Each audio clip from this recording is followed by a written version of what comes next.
Assalamualaikum, nama saya Akil Syamil dan hari ini saya nak kongsikan sedikit tentang social group, khususnya tentang nature of group. Apa itu social of group? Social group ni maksud dia ialah sekumpulan orang yang selalu berinteraksi, berhubung dan buat aktiviti bersama. Contoh social group biasanya ada yang pertama ahli kumpulan. Ahli kumpulannya orang yang terlibat peranan masing-masing. Contohnya cikgu ajar, murid belajar. Yang kedua ialah peraturan atau norma. Contohnya berkongsi mainan, beratur sebelum makan. Yang terakhir ialah rasa kekitaan. Semua orang rasa mereka penting dalam kumpulan itu.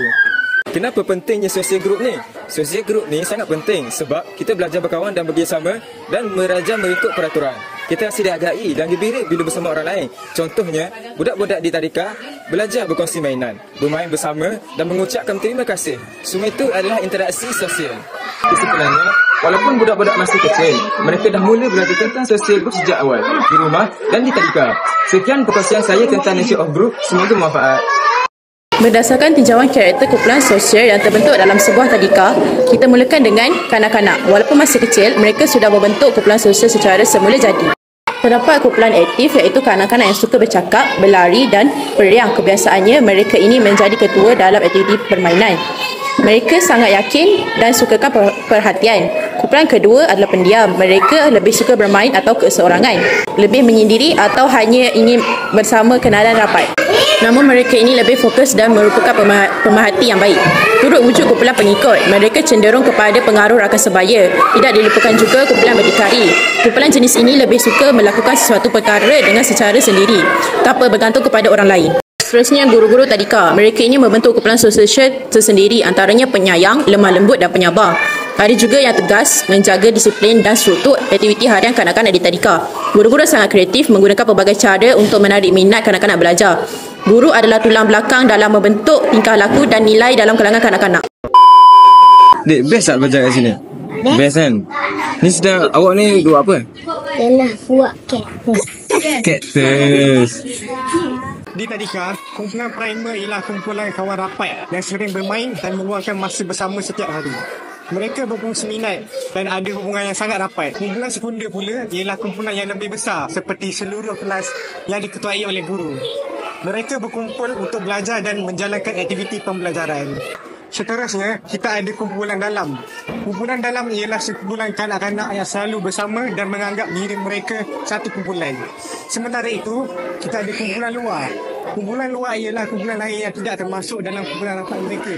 Contohnya, kelas lain atau kumpulan rakan yang jarang mereka ajak bermain. Kumpulan rujukan ialah kumpulan yang dikagumi oleh seseorang kanak-kanak. Contohnya, mereka mungkin ingin menjadi seperti kumpulan kanak-kanak yang rajin dan pintar. Akhir sekali, kumpulan formal ialah kumpulan yang dibentuk oleh guru dengan aturan tertentu, seperti kumpulan kerja dalam kelas. Manakala kumpulan tidak formal terbentuk secara semula jadi, seperti kawan-kawan yang suka bermain permainan yang sama. Okey, yang seterusnya saya akan menerangkan tentang ciri-ciri kumpulan yang terdapat di tadika. Yang pertama adalah bersifat informal, iaitu hubungan yang terbentuk adalah secara spontan dan tanpa peraturan rasmi. Yang kedua adalah interaksi sosial langsung. Interaksi sosial langsung adalah mereka berkomunikasi secara bersemuka melalui perbualan dan permainan. Yang ketiga adalah berdasarkan minat dan umur. Mereka mempunyai rakan sebaya yang mempunyai minat yang sama. Yang keempat adalah ikatan sosial longgar. Hubungan yang terbentuk adalah tidak kekal lama dan mudah berubah. Yang kelima adalah proses sosialisasi awal. Mereka belajar tentang norma sosial, empati dan peraturan asas. Yang keenam adalah pengaruhi guru dan persekitaran. Aktiviti dan sesuatu tadika mempengaruhi untuk membentuk kumpulan. Seterusnya ialah kumpulan dinamik di tadika. Yang pertama ialah membentuk persahabatan. Kanak-kanak akan mula membentuk persahabatan dan ini akan meningkatkan interaksi sosial antara mereka. Konflik dan kerjasama. Konflik merupakan satu benda yang sering berlaku di antara kanak-kanak dan ini akan mendidik mereka untuk menyelesaikan masalah dan memahami perasaan orang lain. Seterusnya ialah guru merupakan tauladan dan contoh kepada kanak-kanak dan guru akan membimbing kanak-kanak dalam membentuk tingkah laku sosial mereka. Akhir sekali adalah bahasa. Bekerja dalam kumpulan akan meningkatkan kemahiran bercakap, mendengar dan menambah kosakata baharu kepada kanak-kanak. Adik nama apa? Ikhdan. Adik umur berapa adik? 6 tahun tau. Ni tengah buat apa ni sekarang? Cactus. Oh, tengah mewarna cactus. Okey. Saya tak tahu. Saya akan terangkan tentang role of the group in society. Di sebuah tadika, terdapat beberapa kumpulan dalam masyarakat yang memainkan peranan penting untuk memastikan perkembangan awal kanak-kanak berjalan dengan baik. Guru memainkan peranan utama dalam mendidik dan membimbing kanak-kanak supaya memperoleh ilmu asas serta nilai murni sejak kecil. Selain itu, ibu bapa turut berperanan dengan menyokong pembelajaran anak-anak di rumah dan bekerjasama dengan guru. Kanak-kanak pula belajar berinteraksi, berkongsi dan membentuk sikap positif dalam diri mereka. Tidak ketinggalan, pekerja sokongan seperti pembantu tadika dan tukang masak juga memainkan peranan dengan memastikan keselamatan, kebersihan dan penyediaan makanan yang sihat untuk anak-anak. Kesemua kumpulan ini saling melengkapi bagi memastikan tadika menjadi tempat yang selamat, menyeronokkan dan bermanfaat untuk perkembangan awal kanak-kanak. Dalam konteks pendidikan awal kanak-kanak, pelbagai isu dan masalah berkaitan sosiologi dapat dikenal pasti. Bagi kanak-kanak, salah satu isu utama ialah kesukaran menyesuaikan diri dengan norma dan jagaan sosial. Mereka mungkin sukar untuk berkongsi atau mendengar arahan. Selain itu, kanak-kanak dari latar belakang budaya atau bahasa yang berbeza pula mungkin mengalami ketidakserasian budaya, di mana norma di rumah berbeza dengan norma di sekolah. Ini boleh menyebabkan kekeliruan, tingkah laku bermasalah atau pengasingan sosial. Guru pula berhadapan dengan cabaran sosiologi yang berbeza. Apabila tingkah laku murid menyimpang daripada norma, guru perlu bertindak berdasarkan jagaan interpretasi mereka tentang kawalan.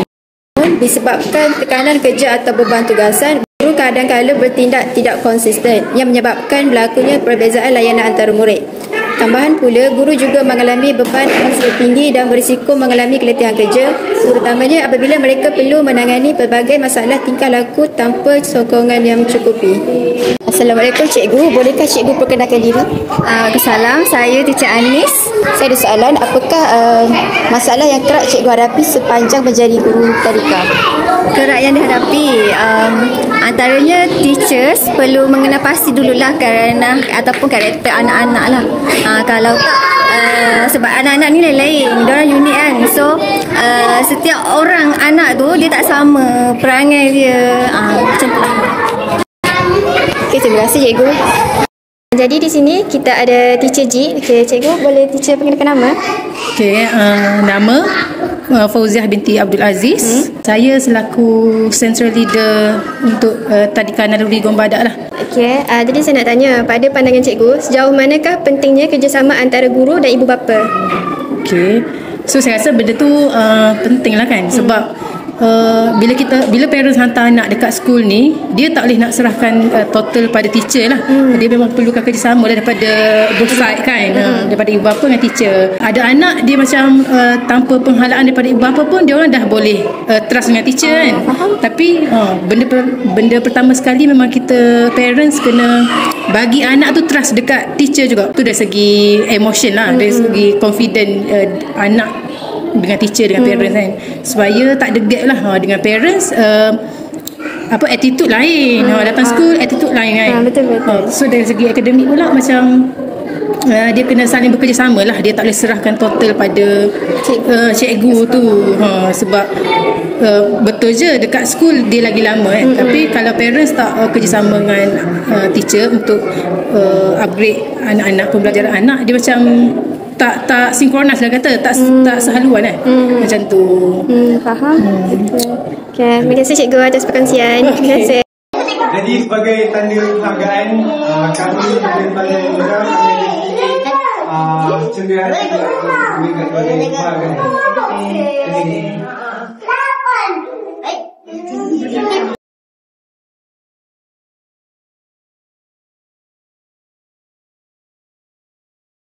Okay, apakah pendapat anda setelah melihat video kajian yang kami lakukan di tadika tersebut? Pada pendapat saya, kajian seperti ini penting dalam membantu pendidik, ibu bapa dan masyarakat dalam lebih memahami perkembangan sosial kanak-kanak selain daripada mewujudkan persekitaran pembelajaran yang lebih kondusif. Saya berharap hasil daripada kajian ini sedikit sebanyak dapat membantulah dalam usaha menyokong perkembangan sosial kanak-kanak di peringkat awal usia. Terima kasih. Terima kasih atas kisahmu yang diberikan. Sama-sama. Baiklah saudara Amirul Aiman, selepas anda melihat video pembentangan kami, apakah komen anda tentang video pembentangan kami itu? Okey, berdasarkan komen saya suka bagaimana mereka mengaitkan unsur seperti sokongan rakan sebaya, peranan ibu bapa dan guru, dan juga isu tingkah laku seperti kerenah kanak-kanak. Jadi secara keseluruhannya saya merasakan pembentangan ini sangat teliti, realistik dan menyampaikan pemerhatian yang mendalam. Tahniah kepada kumpulan anda. Baiklah, terima kasih.